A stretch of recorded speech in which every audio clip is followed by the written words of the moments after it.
No, no, I have to go on. I have to Then tell I you the will have to background. also, sir. I also have to reply, sir. After that, I'm just giving. So here message, in this that's also. tax settlement, So I will para take my time to 5.1, reply. This is reflected. I think CM will have the copy of this. We know the constraints, we know the challenges, but have we explored all the possibilities? That is one thing. And another thing is that let us not go only by what is in circulation in social media. I think there may be some, some sources which may be circulating certain kind of information, but that is where we need to be more cautious. Because this particular project, again, we have to also look at the background of the project which was conceptualized and how it has been referred to. First thing about that hospital. The whole program for establishment of medical college and the assistance given by Government of India thereof with attached hospitals, district or referral hospitals. These are to start.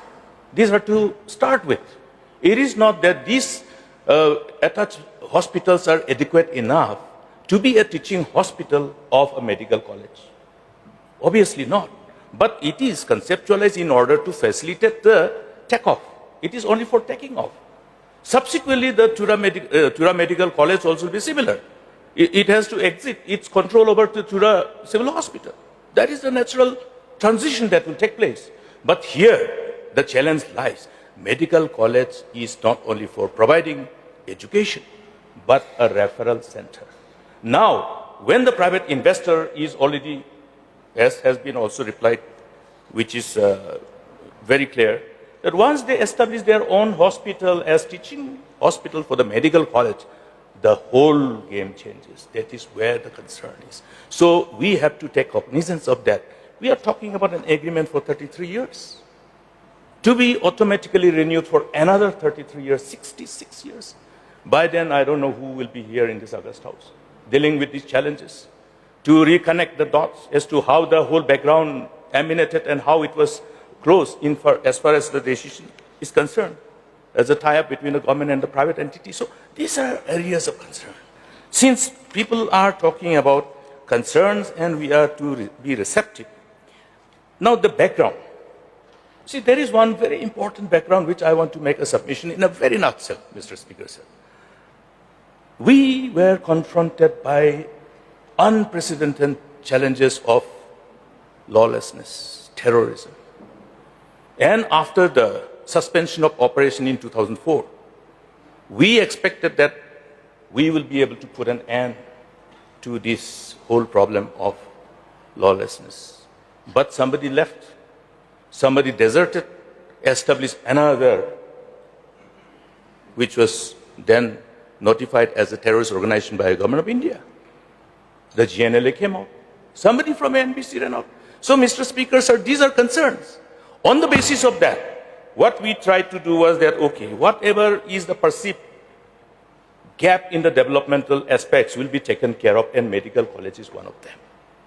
We told them that, look, we are already doing this. Look, we are already doing this. Thereby ensuring that we are not somehow subjected to kind of an unforeseen derailment of this whole peace process, and we were able to achieve. Because, sir, I thought that Elo wanted to talk about other things also. Now he's also started to I have to go on. I have to Then tell you I the will have to background. also, sir.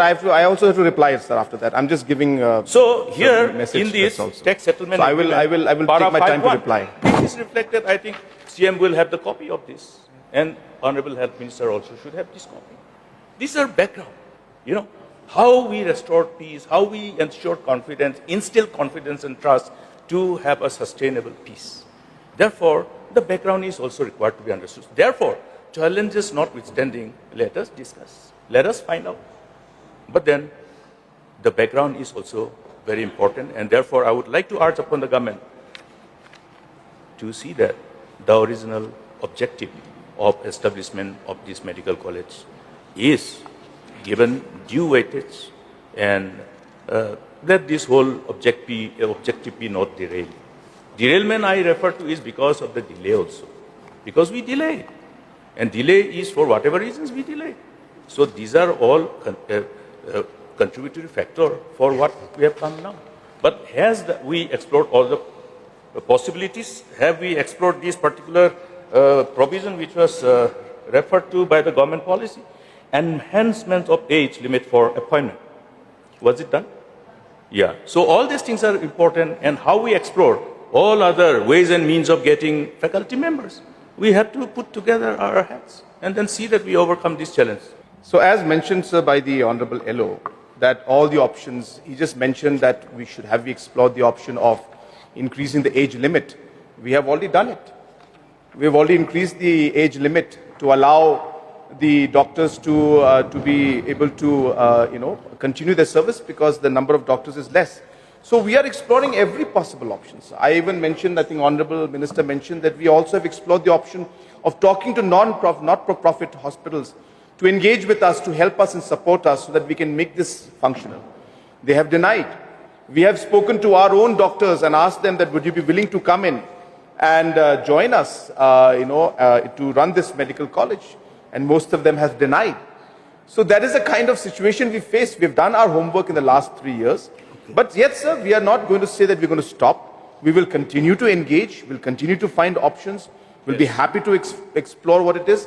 And the last point, sir, which I wanted to mention about the hospital aspect, which Honorable LO had mentioned, is that is exactly our point, sir. Today, if this comes up as a government college, now, for example, if Shillong Medical College is there, so the civil hospital will remain to be continued for as long as possible.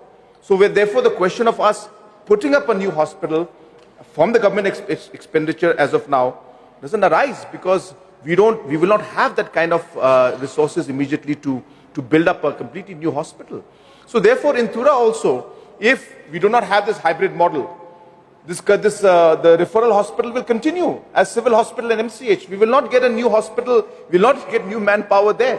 The doctors who are there already teaching in medical college will continue to be working in the civil hospital, and that system will continue. So the question of a larger hospital coming up will not arise, because the funds are not there. That provision I have already said during my submission, it is there. No, this is more becoming like a, I don't know, this is not a short duration discussion anymore. Sir, they made it long, sir. I have to also reply long. This provision is there, that's why I'm telling you. Sir, the provisions, sir, we are going to explore all provisions. I'm not saying we're not going to explore. But it's not as simple as just simply saying that, these provisions. So therefore, there are complications. And as I said, we're happy to engage in this. But I am again reiterating, sir, we have got a huge challenge of manpower, and that is really the biggest challenge in front of us. And I'll be happy if we can get suggestions on how we can move forward. Rupa Marab, please. Thank you, Mr. Speaker, sir, for allowing me to take part in this short duration discussion moved by Honorable LO Dr. Mukul Sangma.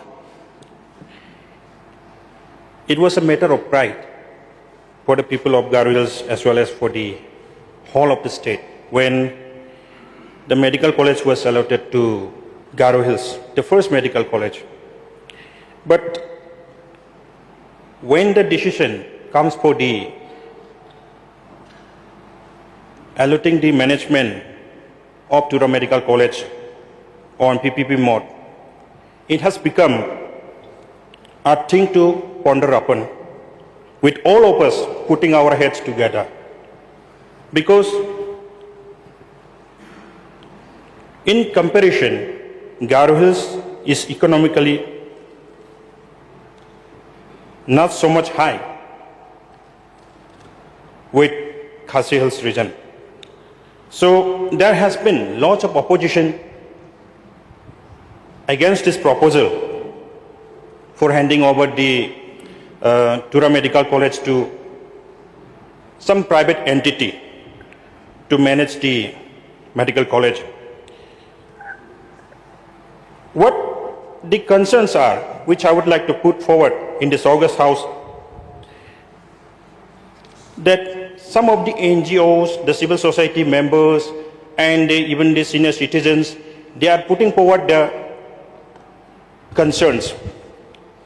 Their concerns are medical college should be handled and managed by the government itself, because it is constructed, it is started by from the government exchequer. And we have been seeing that in other states, 85% seats are reserved for the students, local students. But here in Tura Medical College, only 50% are being reserved for the local students. That is also a burning topic in these days. And what people are apprehensive are that it may involve high fees in studying there in the medical college if it is handed over to the some private entity to run on PPP mode. Because these private entities are profit driven. They will not come, as stated by the Honorable LO, they will not come here for charity. They will come here for profits. So that is another concern. And the high fees which they will ask from the students from Garo Hills, if that is done, then the students from the not well-to-do families, they will not be able to afford to get their studies in that medical college. I would like to put forward one example. In 2021, in my constituency, Jengzal Subdivisional Hospital was created, and that is also still running under PPP mode. So, it was assured to the people of Jengzal area that it will purely be, it will run on PPP mode, but it will be like any other government hospital. But comparing to other government hospitals, this hospital is charging a bit more than any other government hospitals. So this kind of assurance which the government has given to the people is not there in practical. So I would like to draw the kind attention of the Honorable Minister in charge to look into that matter. And one concern in Jengzal Subdivision Hospital, not even a single birth certificate and death certificate has been issued because no government MO is there to issue the birth certificate and death certificate. They are still getting their birth certificate and death certificate getting done in Asanang PHC, which is still very far from Jengzal. So please take note of that, Honorable Minister in charge. I have already discussed it with Honorable Chief Minister also when I went to see him, but till today it has not been materialized.